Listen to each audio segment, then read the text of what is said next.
Everyone, मैं दीक्षा शुक्ला आप सभी का स्वागत करती हूँ basic concept back to basic हमारे ऑफिशियल यूट्यूब चैनल पे।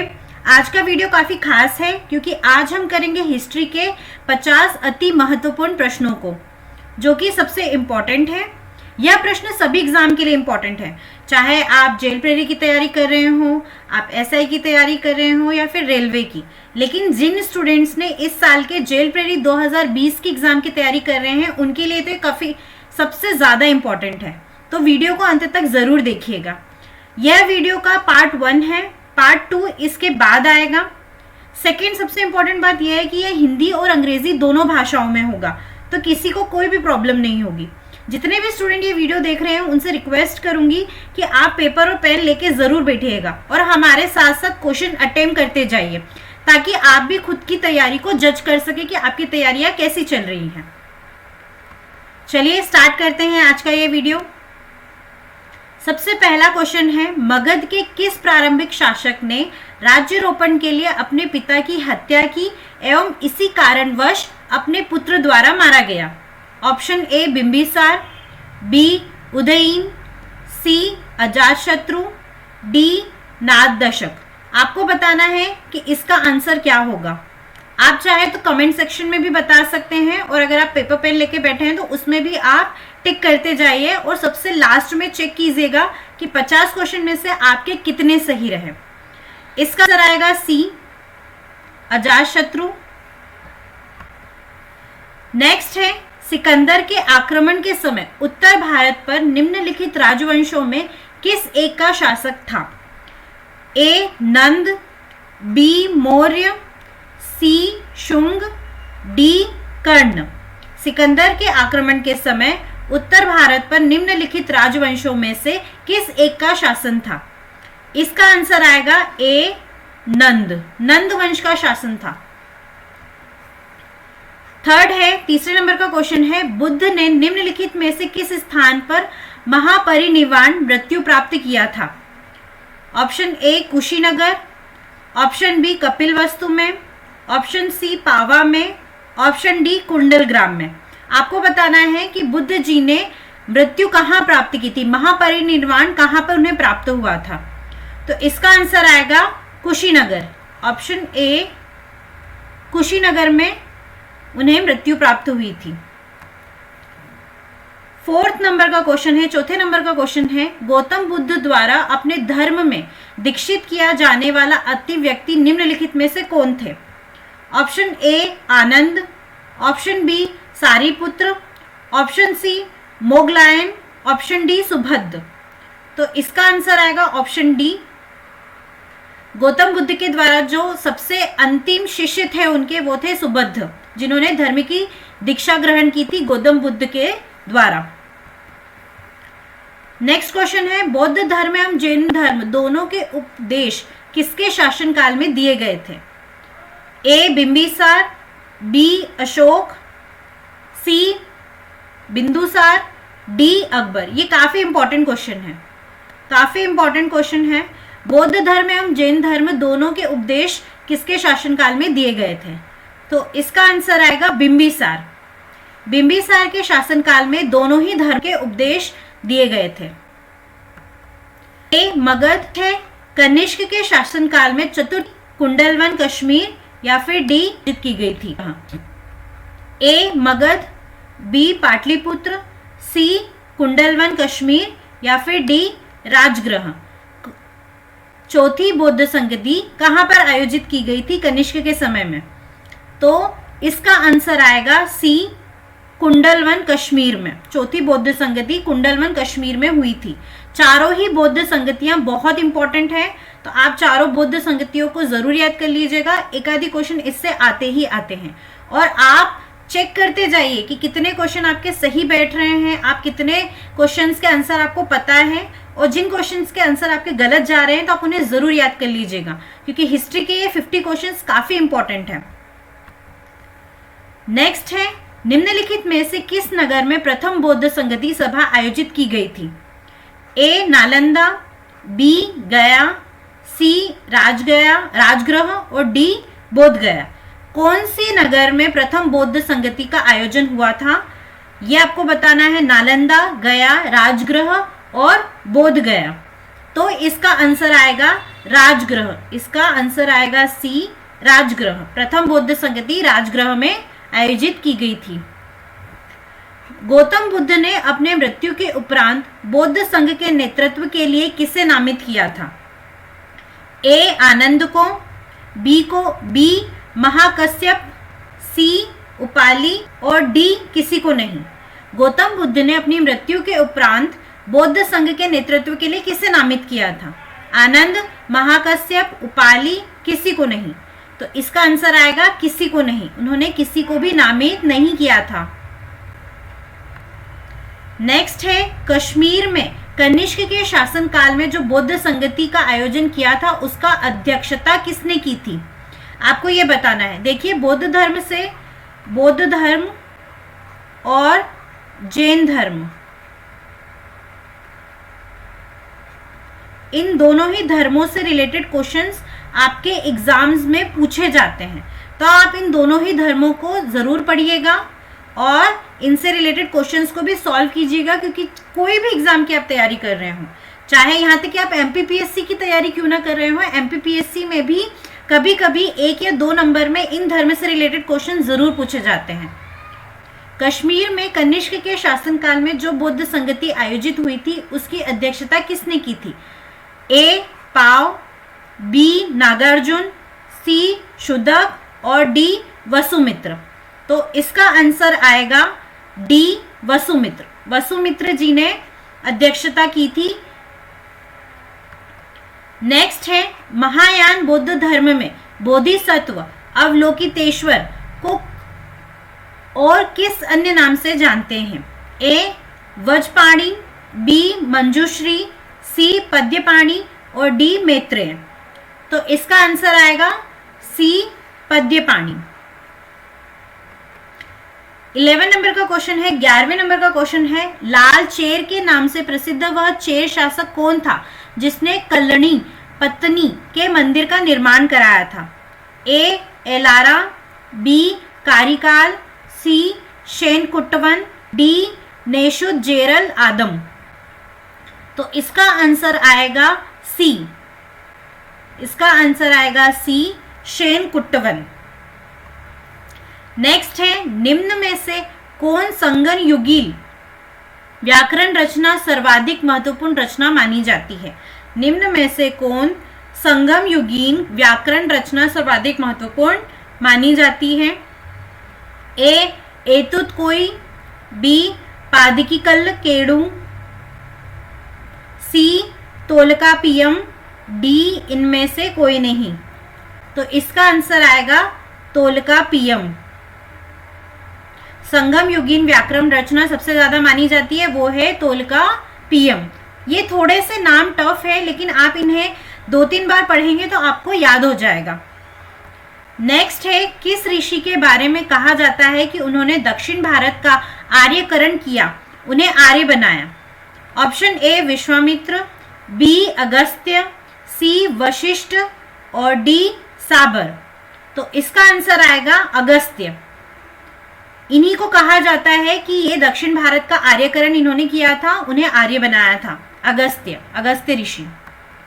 नेक्स्ट है, गुप्त शासक के दौरान निम्नलिखित में ऐसा व्यक्ति कौन था जो एक महान खगोल विज्ञानी और गणितज्ञ था? ए मानुगुप्त, बी बाणभट्ट, सी आर्यभट्ट और डी वराहमिहिर। तो इसका आंसर आएगा आर्यभट्ट, ऑप्शन सी आर्यभट्ट। गुप्त शासन के दौरान आर्यभट्ट ऐसे व्यक्ति थे जो एक महान खगोल विज्ञानी और गणितज्ञ थे। आप इसे जरूर याद रखिएगा।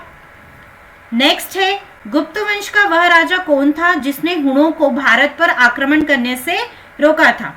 ए कुमारगुप्त, बी समुद्रगुप्त, सी स्कंदगुप्त और डी चंद्रगुप्त। गुप्त वंश का वह राजा कौन था जिसने हुणों को भारत पर आक्रमण करने से रोका था? तो इसका आंसर आएगा सी स्कंदगुप्त। स्कंदगुप्त ने रोका था हुणों को भारत पर आक्रमण करने से। महरौली दिल्ली स्थित लौह स्तंभ का निर्माण किस सदी में हुआ था? ए चतुर्दशी में, चतुर्थ सदी में मतलब चौथी सदी में, बी सप्तम सदी में या 7th सेंचुरी में, सी तृतीय सदी में 3rd सेंचुरी में, और डी द्वितीय सदी में या 2nd सेंचुरी में। मेहरौली दिल्ली स्थित लौह स्तंभ का निर्माण किस सदी में हुआ था? 4th, 7th, 3rd या फिर 2nd? तो इसका आंसर आएगा ए चतुर्दशी में, चतुर्थ सदी में या फिर 4th सेंचुरी में, 4th सेंचुरी एडी में मेहरौली स्थित लौह स्तंभ का निर्माण हुआ था।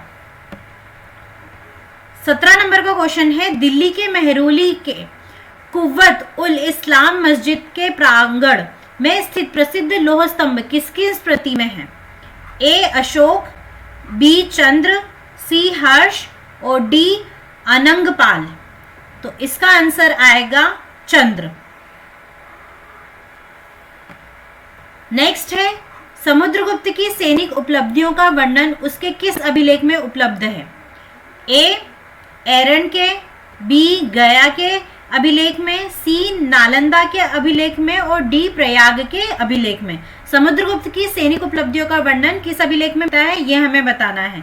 तो 18 का आंसर है प्रयाग के, जिसे पहले बोला जाता था इलाहाबाद के लौह स्तंभ में, पर उसका नाम चेंज होके प्रयाग हो गया है। तो कभी एग्जाम में प्रयाग आता है तो भी आप ध्यान रखिएगा, और कभी इलाहाबाद आता है तो आप वो भी ध्यान रखिएगा, दोनों ही आंसर रहेंगे। तो समुद्रगुप्त की सैनिक उपलब्धियों का वर्णन किस अभिलेख में मिलता है?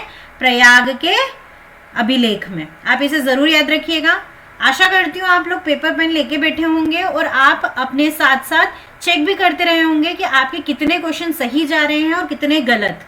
तो इससे आपको पता चल जाएगा कि आपका सब्जेक्ट किस तरीके से चल रहा है, आपके सब्जेक्ट की तैयारी कैसी चल रही है। नेक्स्ट है, गुप्त काल में उत्तर भारतीय व्यापारी निम्नलिखित में से किस एक पत्तन से संचालित होता था? ए ताम्रलिप्ति, बी भड़ोच, सी कल्याण और डी काम्बे। आपको बताना है कि गुप्त काल में उत्तर भारतीय व्यापार किस पत्तन से संचालित होता था। तो इसका आंसर आएगा ताम्रलिप्ति, ये याद रखिएगा। 20 नंबर का क्वेश्चन है, निम्नलिखित में से वह अंतिम बौद्ध राजा कौन था जो संस्कृत का महान विद्वान और लेखक था? आपको बताना है कौन सा वो अंतिम बौद्ध राजा था जो संस्कृत का महान विद्वान और लेखक था। Option A Kanishka, B Ashoka, C Bimbisara और डी हर्षवर्धन। इसका आंसर आएगा डी हर्षवर्धन। नेक्स्ट है, निम्नलिखित में से किस शासक के पास एक शक्तिशाली नौसेना थी? नौसेना की बात की जा रही है, नौसेना थी। कौन सा ऐसा शासक था निम्नलिखित में से, इन निम्नलिखित में से जो एक शक्तिशाली, जिसके पास एक शक्तिशाली नौसेना थी? ए चोल, बी पांड्य, सी चेर और डी पल्लव। तो इसका आंसर आएगा ए चोल। चोल शासक थे जिनके पास शक्तिशाली नौसेना थी। 22 नंबर का क्वेश्चन है, 8वीं सदी के प्रारंभ में निम्नलिखित में से किसने ज़ोरोएस्ट्रियनों पारसियों को शरण दी जो ईरान के समुद्र द्वारा फरार होकर तटीय रास्तों से पश्चिम भारत पहुंचे थे?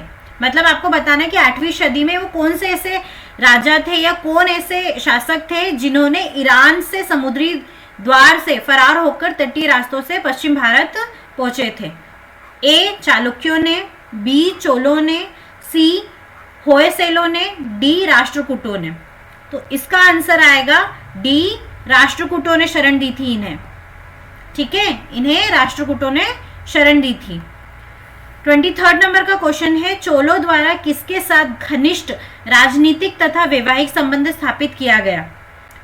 वेंगी के चालुक्य, कल्याणी के चालुक्य, बादामी के चालुक्य या इनमें से कोई नहीं? तो 23 का आंसर आएगा वेगी के चालुक्य। चोलों द्वारा अपने साथ घनिष्ठ राजनीतिक तथा वैवाहिक संबंध किसने स्थापित किया था? वेंगी के चालुक्यों ने।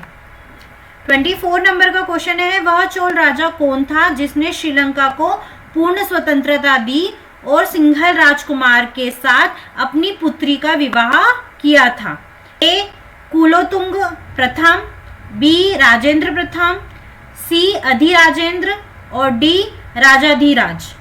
24 नंबर का, तो इसका आंसर आएगा कुलोतुंग प्रथम। यह वो राजा था जिसने श्रीलंका को पूर्ण स्वतंत्रता दी और यहाँ के राजा से, यहाँ के जो राजकुमार थे उनसे अपनी पुत्री का विवाह किया था ताकि राजनीतिक संबंध अच्छे बन सके। 25 नंबर का क्वेश्चन है, मोहम्मद गोरी विजित प्रदेशों की देखरेख के लिए या देखभाल के लिए निम्नलिखित में से किस विश्वसनीय जनरल को छोड़कर गया था? मोहम्मद गोरी किसे छोड़कर गया था? अपने जीते हुए प्रदेशों को देखने के लिए, ताकि वो देखभाल कर सके।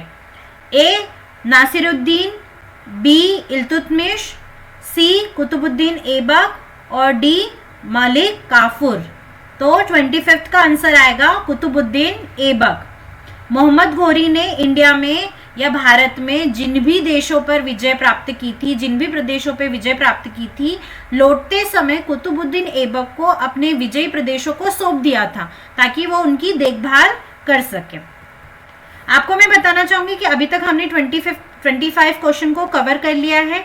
25 क्वेश्चन और बचे हैं तो हम उन्हें आगे कवर करेंगे। उससे पहले मैं आपको बताना चाहूंगी कि आप हमसे फेसबुक, टेलीग्राम और इंस्टाग्राम पे भी जुड़ सकते हैं, जिनकी लिंक मैंने डिस्क्रिप्शन में प्रोवाइड कर रखी है। टेलीग्राम पर आपको जो भी वीडियो मैं यहाँ यूट्यूब पे दिखाती हूँ उन वीडियोस के नोट्स आपको वहाँ मिल जाएंगे, तो आप हमारे साथ टेलीग्राम पे ज़रूर जुड़िएगा। आप हमसे फेसबुक पे भी जुड़ सकते हैं और इंस्टाग्राम पे भी जुड़ सकते हैं। तीनों की ही लिंक मैंने डिस्क्रिप्शन में प्रोवाइड कर रखी है, तो आप हमारे साथ ज़रूर जुड़िएगा। चलिए आगे के बचे हुए 25 क्वेश्चंस को देखा जाए।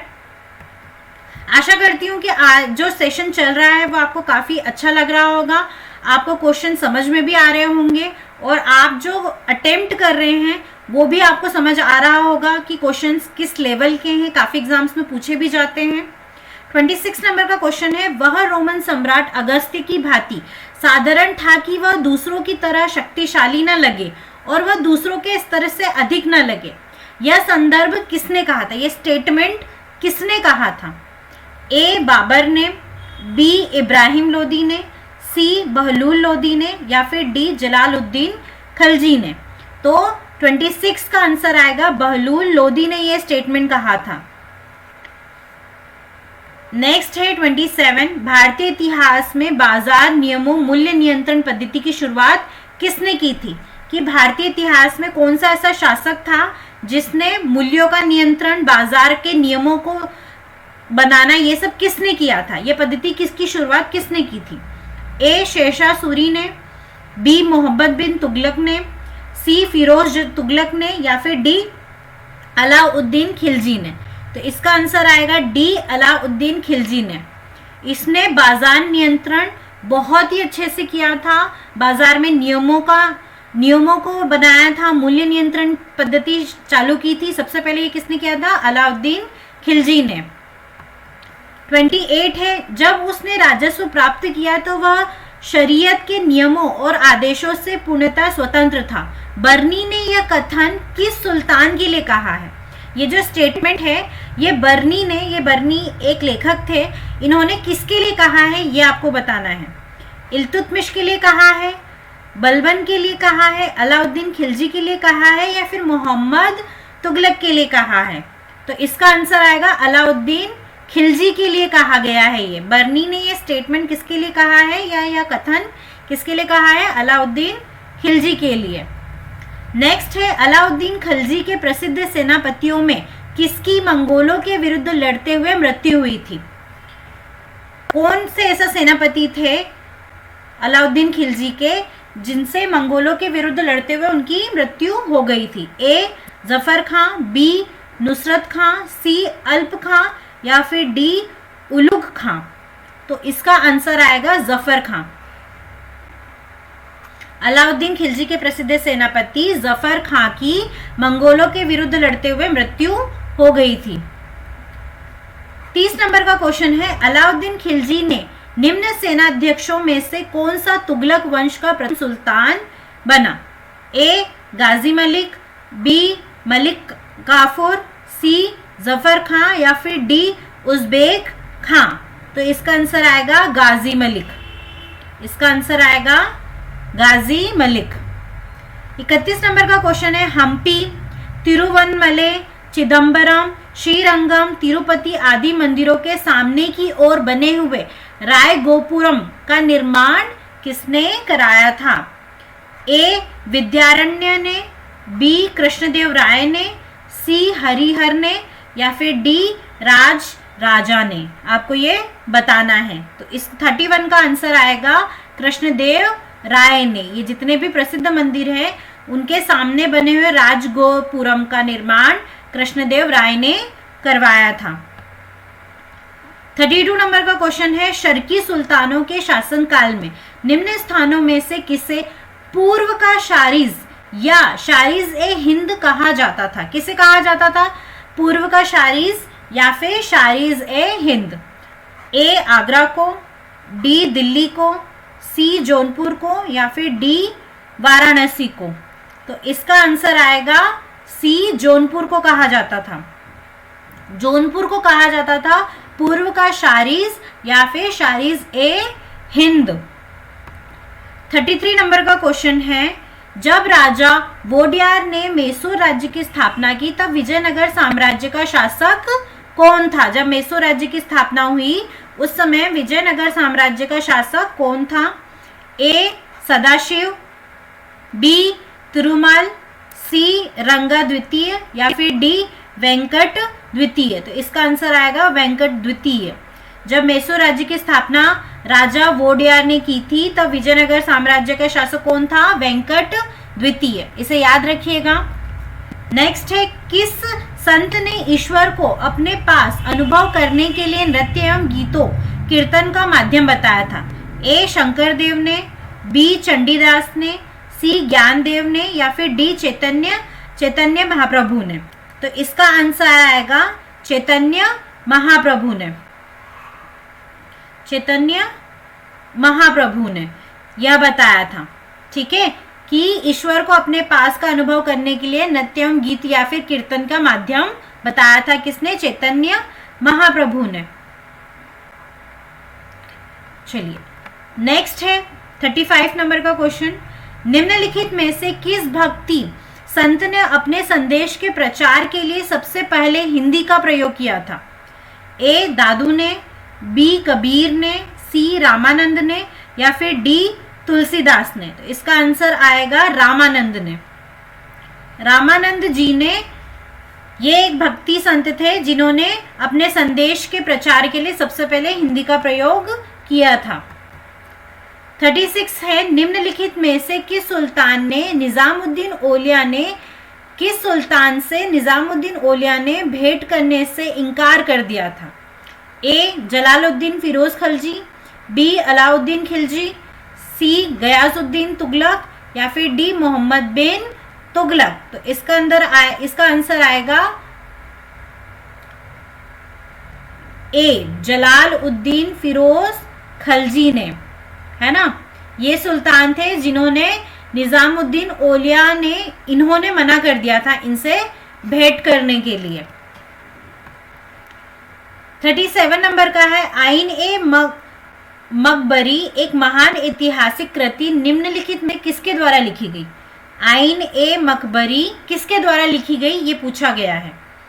ए अबुल फजल, बी अमीर खुसरो, सी फिरोज शाह, या फिर डी अब्दुल शाह? तो इसका आंसर आएगा ए अबुल फजल के द्वारा लिखी गई है आईने मकबरी। 38 नंबर का क्वेश्चन है, किस मुगल शासक ने भारत की वनस्पतियों और प्राणी जगत, ऋतुओं और फलों का विश्व विवरण अपनी देवनंदिनी डायरी में की थी? इसके ऑप्शन है ए अकबर, बी जहांगीर, सी बाबर, या फिर डी औरंगजेब? किसने इसका विवरण अपनी देवनंदिनी या फिर डायरी में की थी? तो इसका आंसर आएगा सी बाबर।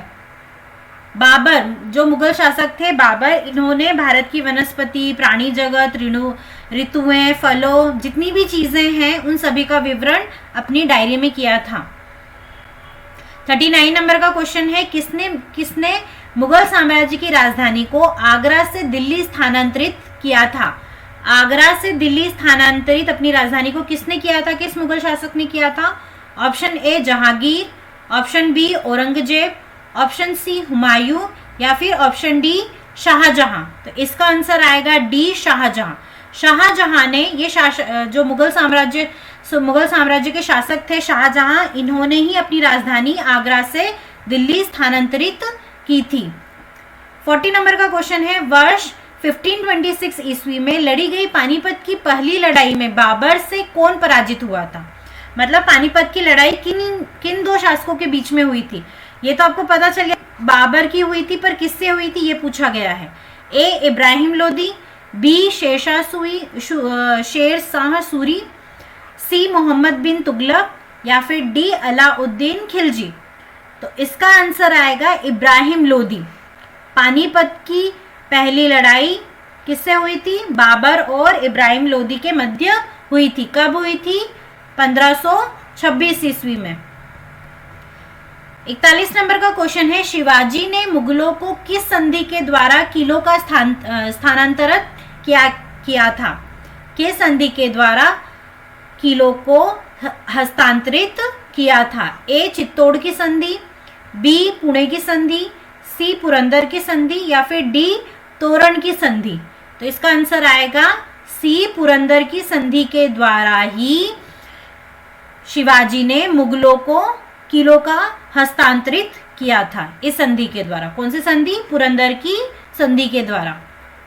42 नंबर का क्वेश्चन है, वह कौन सेना नायक था जिसे बीजापुर के सुल्तान ने 1659 में शिवाजी को जिंदा या मुर्दा पकड़ के लाने के लिए भेजा गया था? किसे भेजा गया था? ए इनायत खां को, बी अफजल खां को, सी शाहिस्ता खां को, या फिर डी सैयद खां को। तो इसका आंसर आएगा अफजल खां, बी अफजल खां को भेजा गया था। कौन से सेना नायक को भेजा गया था? अफजल खां को भेजा गया था, ताकि वो किसी भी हालत में, उन्हें यह ऑर्डर दिया गया था कि वो जिंदा या मुर्दा कैसे भी पकड़कर लाएं। 43 नंबर का क्वेश्चन है, एक इतिहासकार ने पानीपत की तीसरी लड़ाई को स्वयं देखा, वह कौन था?